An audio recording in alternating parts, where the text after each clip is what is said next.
Hi everybody, just a quick video to show you all how I dehydrate tomato slices.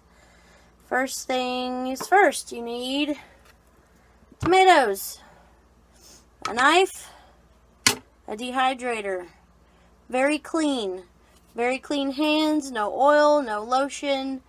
Make sure your dehydrator trays are extremely clean, no oil on them, no gunk on them, no oil on your knives. If you have oil on any of this, then it could lead to rancidity in your dehydrated food. So you're going to make sure that you wash and clean your tomatoes. Now some of these have some bad spots, so I may not be able to use them, or I can cut the bad spots off and try to use them anyways. So you just want to slice your tomatoes about 1/4 inch to 1/8 of an inch thick. That's got a bad spot, so we'll cut that off. And lay them out evenly on your trays. Make sure not to overlap, because then you'll just have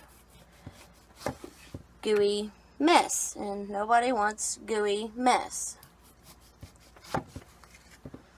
So I'm going to cut up the rest of my tomatoes and lay them all out on the tray, and I'll show you the next step.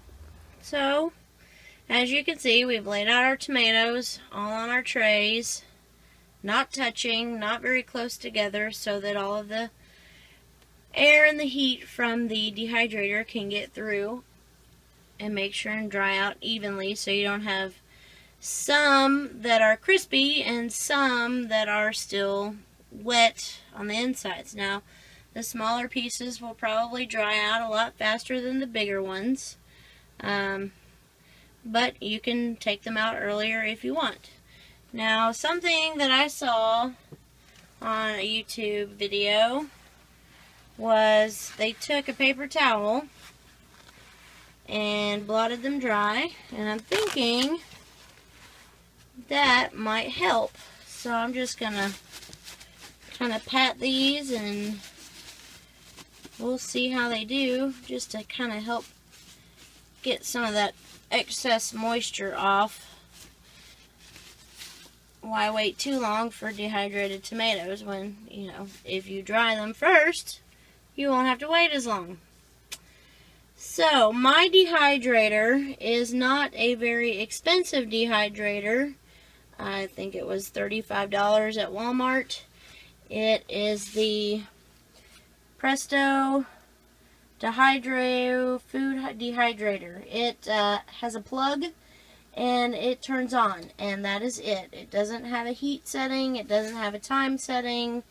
The manual says for tomatoes 5 to 10 hours. I'm not sure what temperature this is set to from the manufacturer, but I'm going to go with at least 12 hours.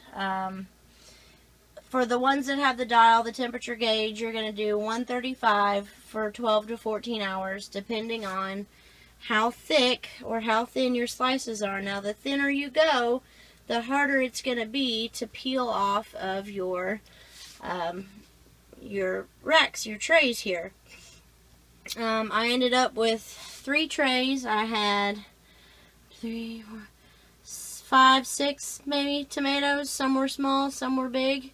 So we'll see how it goes and see what we get tomorrow. Stay tuned. Hi all, just wanted to do a quick update on our tomatoes. They're about 2 hours in. They're going. They're starting to get wrinkly. Take the lid off for a second. Check one of them out. See how they're still flimsy. They're starting to stick here on the little bitty sides. I'm going to go ahead and maybe flip them over. See if that'll help.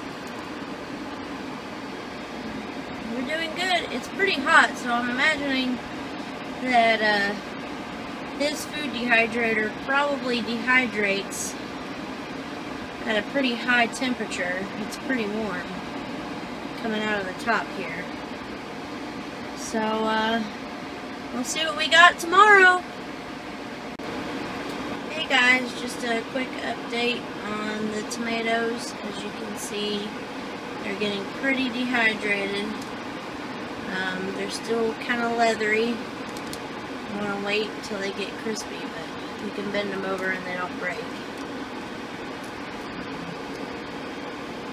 It is 1:45 in the morning. I'm going to bed, and we'll see what they look like in the morning. Okay folks, here's our finished product on our dehydrated tomatoes. See, they're all shriveled up and hard. They're not quite crisp. Well, this one's crispy. Some of the thicker pieces are not as crispy. They're still kind of leathery on the inside. That's fine. I did 3 trays and they all turned out really nice. So I'm just going to start putting them in my jar to save. And we'll use this for soups and stews, and I might even crumble some up and make a Italian bread. And there's in our jar.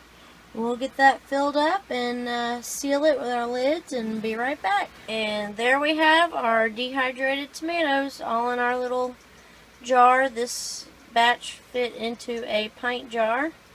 It's labeled, and you can seal that in your pantry as long as it's a dark, cool space. They should keep for a year more.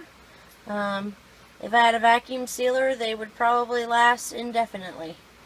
Thanks for watching. Bye.